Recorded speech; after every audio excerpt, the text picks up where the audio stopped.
2022 was a great year to be a Scrum Master. Here are 3 things that I learned last year working with Scrum teams, organizations, which I believe will have the greatest impact when I work on them, when I improve these 3 things in 2023. Whether you're a new Scrum Master, you're just starting your first role as a Scrum Master, or you're an experienced one, I'm sure that you'll get some key insights from these 3 things. 2022 was the year where we all truly came back to the office. Well, at least for me. I was working with a company which had a hot desk policy. Basically, you don't have an office or a desk. You don't get assigned one. You come to the office and there's one available. You just sit there. No one has their own desk or office, which is a pretty common practice if you're working in rotation like shifts, or you're working 2 days from home and 3 days at the office. That's pretty common. The first thing I noticed back in January 1 year ago was that people were claiming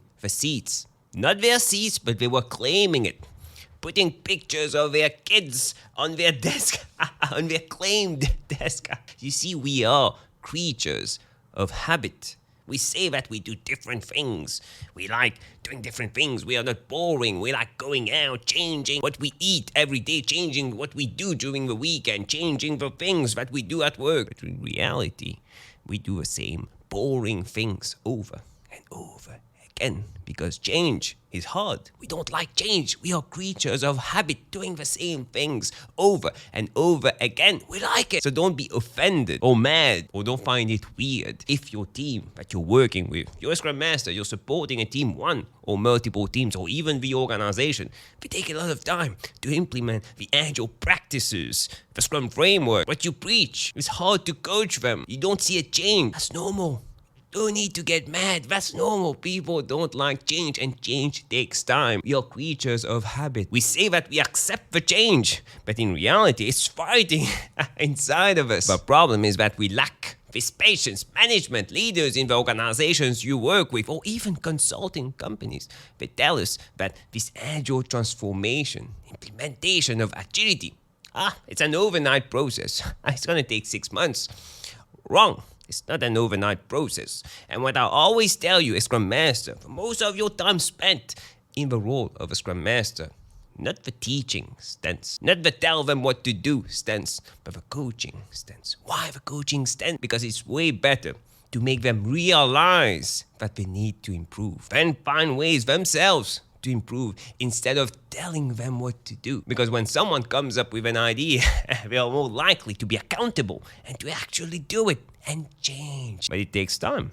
Coaching takes time. Instead of having a consultant from the popular consulting companies that just comes here and tells everyone what to do and just leaves. Thinking that everyone will implement that. That's not that easy. Lesson number 2. Years ago, when I was just starting out as a Scrum Master, my mentor, the person that helped me start out, was observing my interaction with the team that I supported, the Scrum team. And I knew that he was also observing all the newer Scrum Masters that just joined the organization. I was really interested in one of them, one particular Scrum Master's feedback, because she joined at the same time as me. Was she better than me or worse than me? So I simply asked my mentor, is she doing well? Am I doing better? How is our coaching style or our Scrum Mastery style? And he told me that quite similar, but also very different. A team was failing a lot and she was letting them fail. But you never let them fail. You always do everything you can so that your team never fails. And I walked off of this conversation knowing that I was the better Scrum Master, never failing. She was failing with a team. I believe that it was around 1 year later. I read a book on coaching, and this conversation just came back. And I knew that I was wrong. I wasn't the best Scrum Master. My mentor wasn't praising me. He was giving me valuable feedback in order to improve. And this feedback can be summed up in everything you do for your team is one less thing that they don't know they can do themselves. Yeah, let them fail. Failing, we learn way more from failing from our successes. Instead of telling the team what to do, removing the impediments as soon as they come, let them do it themselves, even if you know that they will fail, because they'll learn from these failures. Your role as a Scrum Master is to ensure that they are in a safe environment so that they can fail and learn from their mistakes. Obviously, not huge mistakes that are gonna crash the company. No, obviously not. We are not here to destroy the company, but small mistakes that you can learn a lot from. Build this safe environment. Inform the organization also that you're building this safe environment. Get the leaders on board. Let the leaders fail also. Everyone learning from their experiences. And one of the key things that happened with the team that I was supporting, this team in question, was that at some point I was stagnating. Because I was doing a lot for the team, resolving all the impediments, even technical issues for the team. And I really had a hard time leaving the team because they needed me. They couldn't succeed without me. And that's really a wrong approach for a Scrum Master, because that's not coaching. That's actually doing. You're part of a team.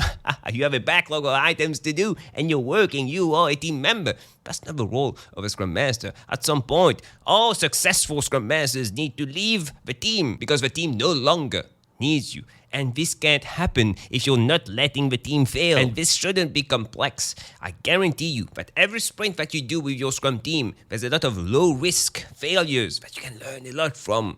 A lot of opportunities. You just need to look. You're committing on a list of user stories, on a list of points, on a sprint goal in the sprint. You can easily fail in that, not meeting your target. Let the team not meet their target, their commitments. Maybe they realized that they overestimated something. Someone went on leave and they didn't take that into consideration. And the product that you're releasing, you're making an assumption. You're assuming that what you're doing, the customer will like it. Maybe they won't.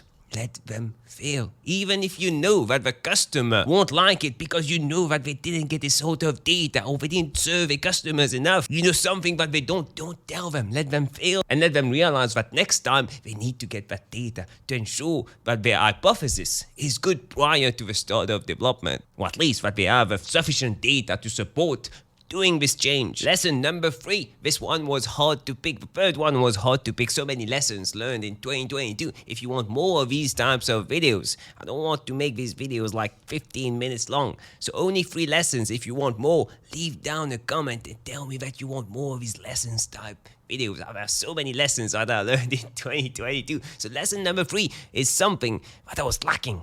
Not doing enough in 2022. Agile coaches, Scrum Masters, we have Agile practitioners. We have a tendency to dislike metrics, reports, measuring things that top management, our leaders, love seeing.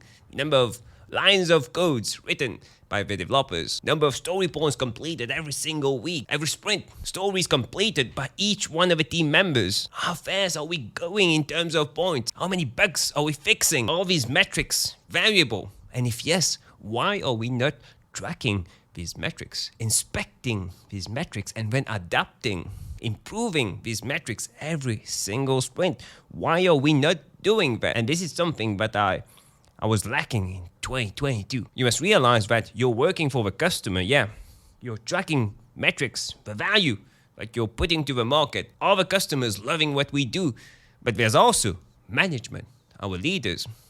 They might not have the same goal as you. Some leaders, people in management, some of them, they don't really want the customer to like the product. No, they're more interested in like, are we going faster?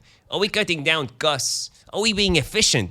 These are the things that they want to see, which is, for me, the wrong approach, because we should be targeting, focusing the customer. But this is a learning process.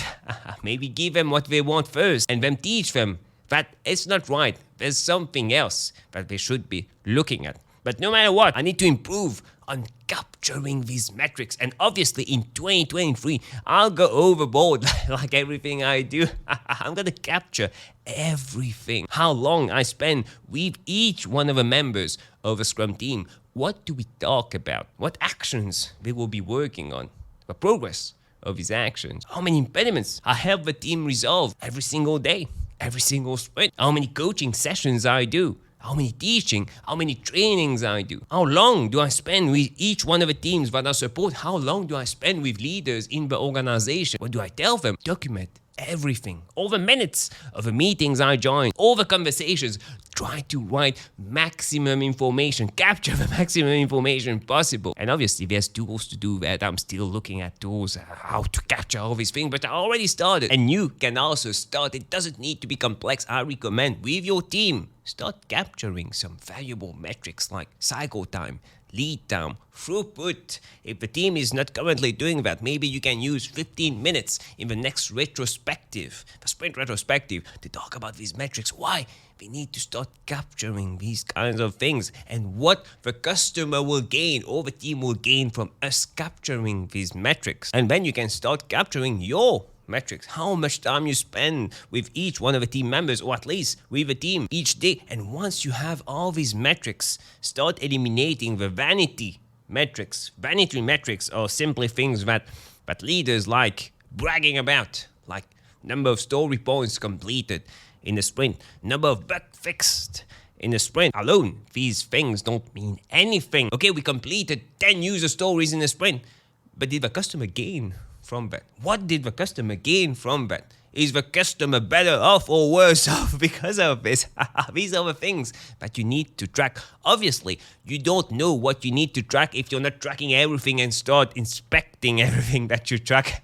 And again, your goal and management goal, maybe not the same thing. So start tracking everything and start presenting that to management and start evaluating which one works the best. And always remember, the customer, feedback from the customer. Is the customer loving what we do? This is mandatory to track, and if you're not doing that, start doing it right now. Which brings me to my next point. If you want more tips, insights on Agile Scrum personal growth, click on the video that stands out the most on the screen right now, and I'll see you in a few seconds.